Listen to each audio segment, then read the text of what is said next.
Hey Pavitra, Pedro, and Loubna. What should our Grammar Badgers project be about?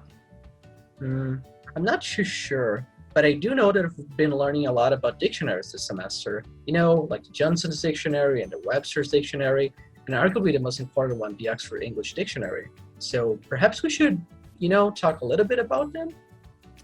Yeah, but dictionaries aren't interesting. I don't think so. There are so many things you can do in a dictionary. They can give us a historical account of word meaning change.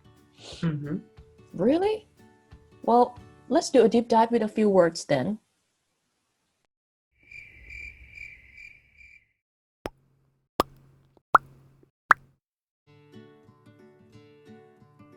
Moving on to can, the verb.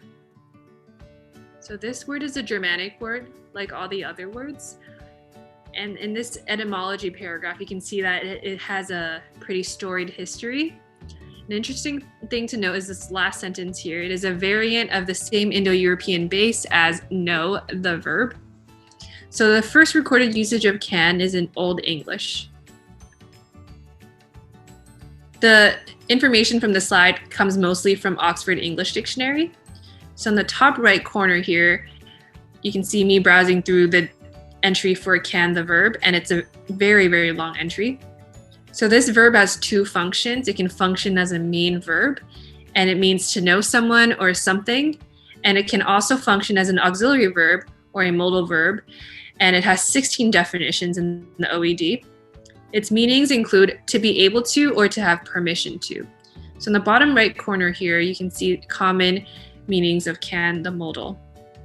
So one thing to note is that many prescriptivists think that cannot be used in a situation where may can. So in the sentence, may I use the bathroom, prescriptivists think that saying can I use the bathroom is not acceptable. But as we can see in the dictionary entry, this is not the case. And moving on to some examples of can.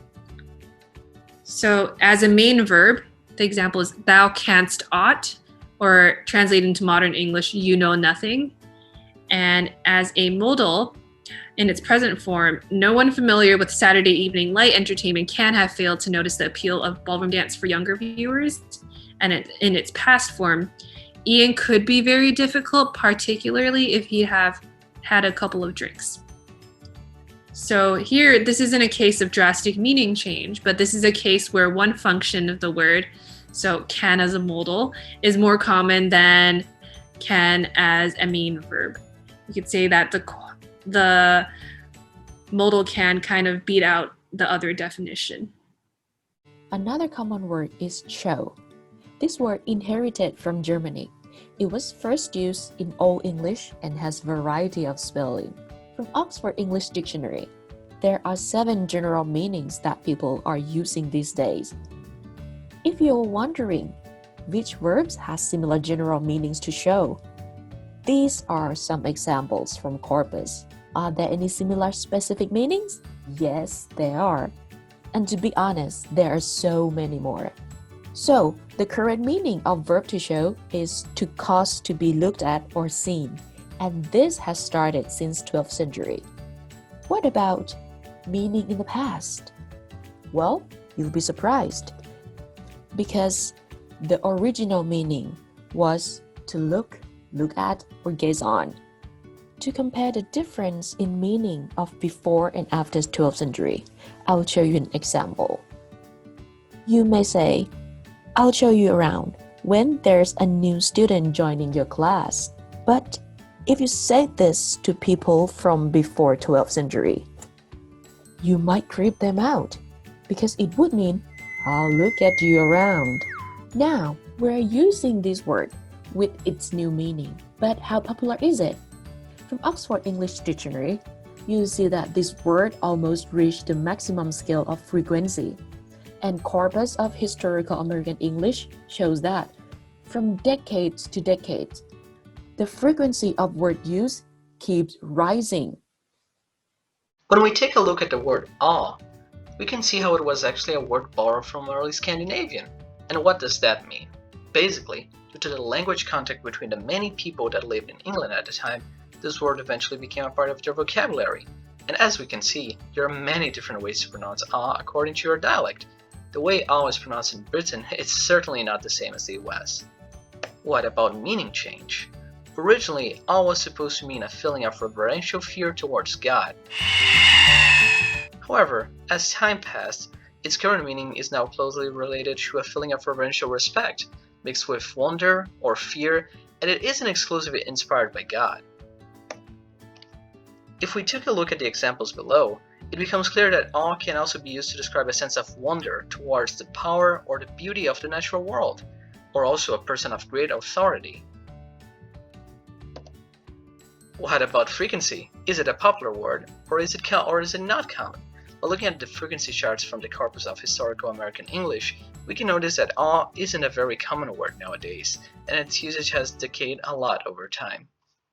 The change that happened to the word care is a moderate one. It did fluctuate from Old English to Middle English depending on who uses the word.